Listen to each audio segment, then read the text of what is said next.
Welcome to another unboxing on 1D6. We finally got the Isofarian Guard delivered. It took almost 4 years, but we're gonna watch if it's worth the wait because we'll be unboxing it today.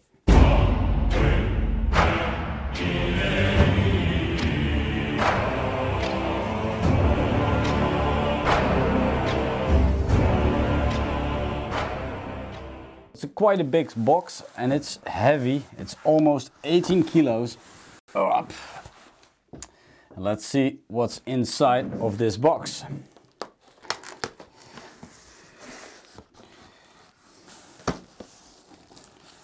Look at this. And it starts off with the playing mat. It is quite big. It has been a while, so I don't remember it anymore, but it is huge. Okay.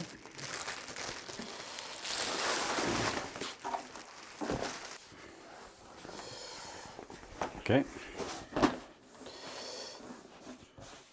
So the mat looks really nice, double stitched as I thought it would be.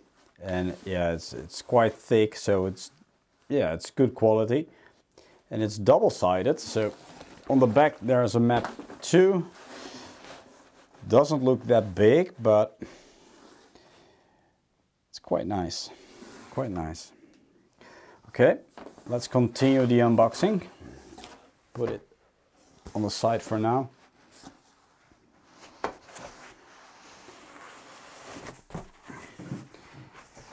And here we have it, the big box. Oh, it's quite a big box. I think we'll need to tear up the the other box.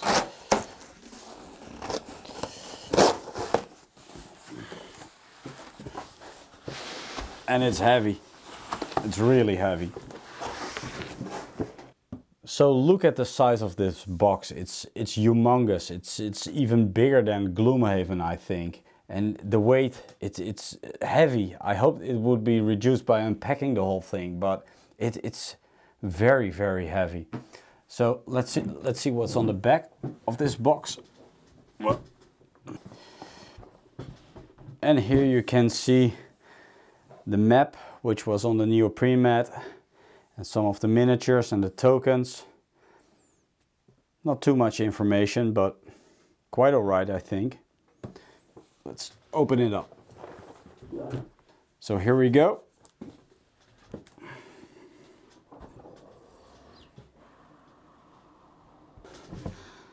Here we go. So, surprise, the opening is at the side of the box. Look at this, how nicely it is packed with all the boxes within the giant box. Let's start off on the top. Let's get a couple of things out there. So look at these game trays. They look quite nice with lid on it. Looks good.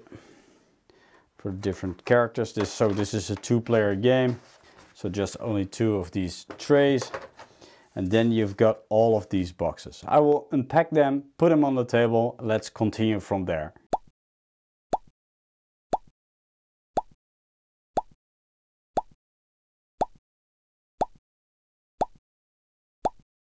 So here we have it. All of the boxes are unpacked and all on the table. It looks really nice. So everything is or boxed or in a game tray, and yeah, it looks very luxurious to me. So let's open up these boxes one at a time and we'll go through it together. So let's start off with one of the characters.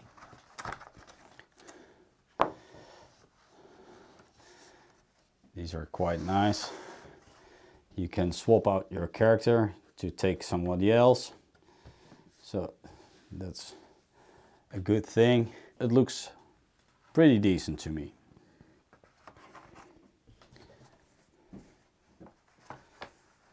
So let's continue with the big box, the biggest one in the giant box. And this one has the map on cardboard. Looks pretty nice. Feels sturdy. And I'll put it under the camera. It's the exact same dimension as the neoprene mat. And of course this one is double-sided too. So here you got the cave-like dungeon. Here we got some other monster trays, and this is quite nice too. Here you have the different locations you can visit. So you got the overall general map, but you can zoom in on different towns. And here you have different points of interest printed upon them. It's flimsy, it's thin cardboard, but it will do. I think it's just to give a general impression of a town. But this could have been better. So here you got another piece of terrain. I don't know what it is. It seems like a little bit of base building, I guess. I'm not sure, so I won't try to spoil anything. Let's put this aside for now. Here you got other characters you can play. Just single-sided, but I guess we'll meet these characters during the campaign. This one looks pretty cool to me.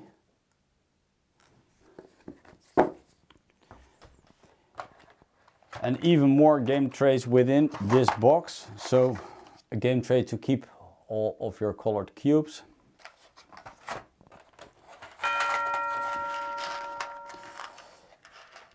Here are some cubes and diamonds as well. And a couple of life trackers, I guess. Or what is it? Seems more like a money tracker. I'm sorry. And a, what is it? A mana tracker or something? Put it back for now. Okay. So let's continue to the second box. And these boxes contain all the cards. I will open up just a package to get a general impression. It's nice, but it's not very thick, so I can imagine this will bend easily. And here you got all other cards. So some are pretty straightforward with just little symbols on them and some plain text. Some have some artwork on them, for instance this corrupted soldier. Another corrupted soldier, another corrupted soldier, or here a dusk stalker. Just to give a feel of the game. It's not the darkest game out there, but it looks nice. And there's quite some content just in this box alone. There's a second box, volume 2.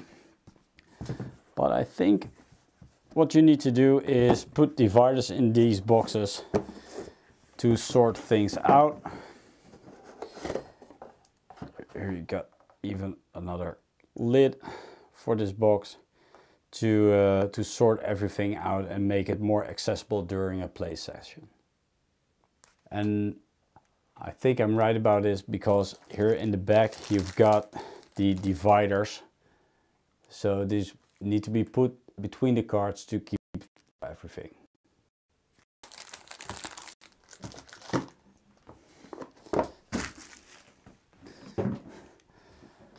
So another one of the smaller boxes out of here. Just with some item cards and some armor, I guess. I will open up this one.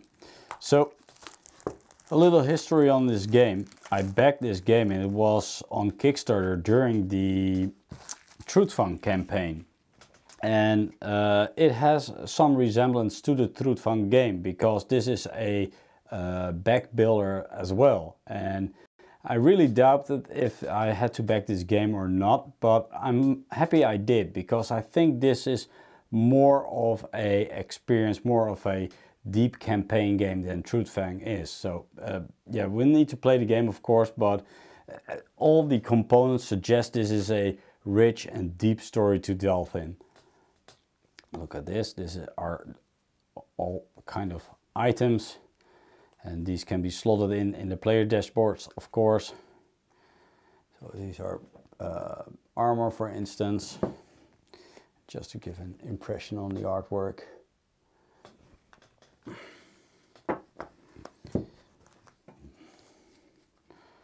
Or even more badass, like this.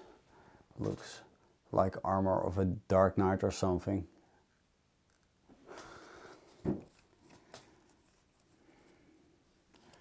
Something like this. Looks nice. And there's a sort of an insert in this box too, to put 2 rows in this box. There are no dividers, or are there? Yes, these are the dividers too, so everything can be sorted out. It's really nice.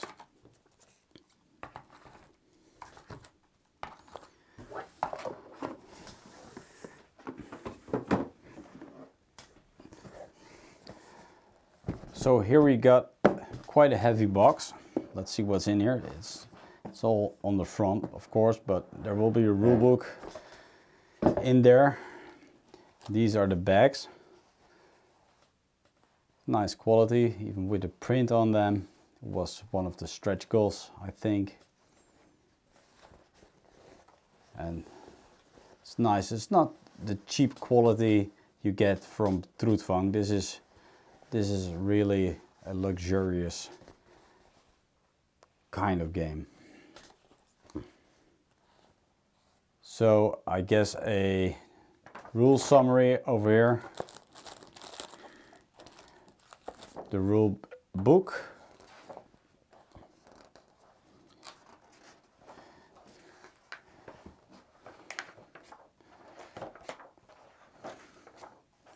Looks like it's easy to read with a lot of pictures in it, a lot of examples.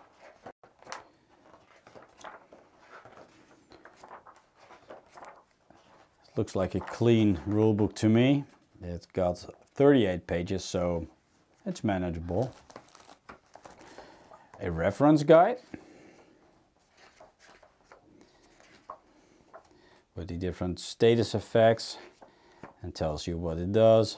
Again, the keywords explained. A couple of examples here too. This states the battle rounds and how it works. This got 32 pages. And here you got the different campaigns in a binder. I will open up one. Try not to spoil too much, but there are 5 campaigns in this.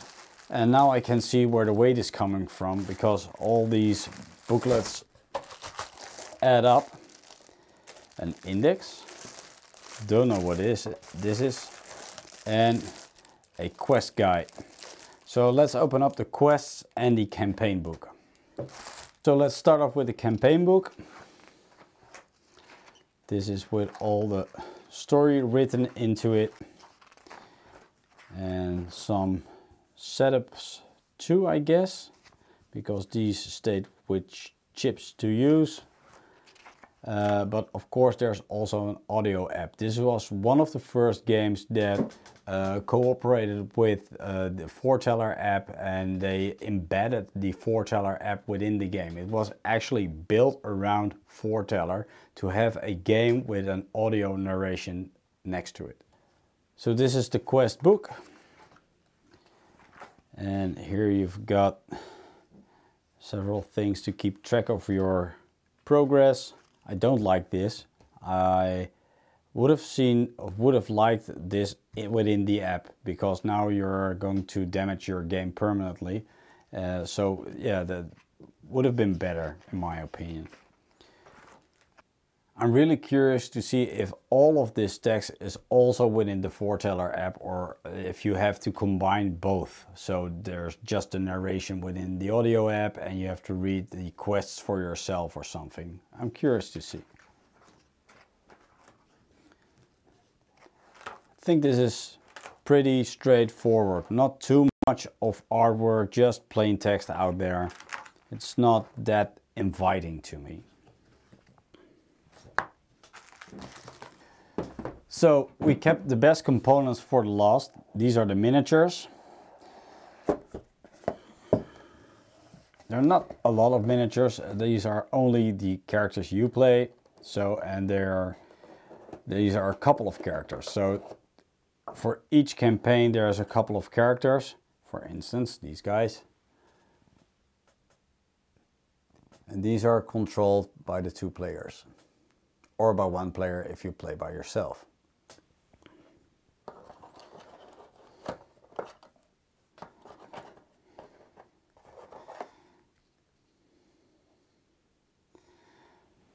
So here you got another couple. And you can see these are put together. So for instance, this one is wonky. So it needs a little glue. It's okay, you can play with it, but a little glue would do the magic. So these are big miniatures. I would have preferred if they were a little bit smaller than this, but they seem okay. And yeah, big miniatures can have a lot of detail on them.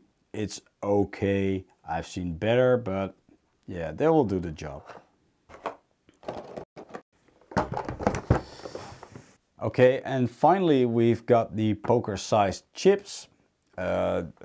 These are very nicely packed within these trays. They're very sturdy. They are very heavy. They feel like poker weight chips. Here we go.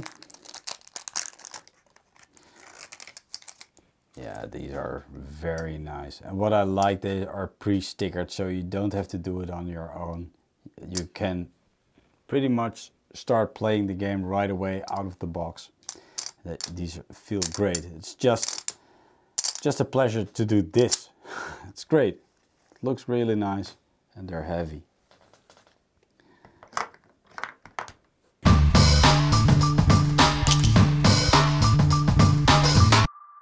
So during the unboxing I compared the Isofarian Guard with Truthfang, and I've put both of the boxes on the table for size comparison, and you can see how humongous this box is in comparison to Truthfang.